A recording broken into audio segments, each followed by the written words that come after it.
एकेका शब्दाला रत्न कांचनाचे बोल. कधी तप्तल कधी कधी चांदण शीतल. माय मराठी तुझी आठाणी तन मन धरले वाहिले.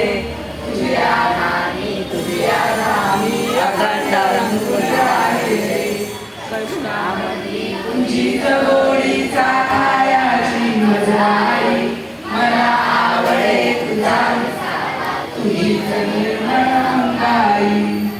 लाभले आम्हास भाग्य बोलतो मराठी. झालं खरेच धन्य ऐकतो मराठी. धर्मपंथ जात एक मानतो मराठी. उभ्या जगात माय फुली मानतो मराठी. उभ्या जगात माय मानतो मराठी. मानतो मराठी. मानतो मराठी. आता तुम्हाला आपल्या मराठी भाषेचं महत्त्व समजलं ना? काळात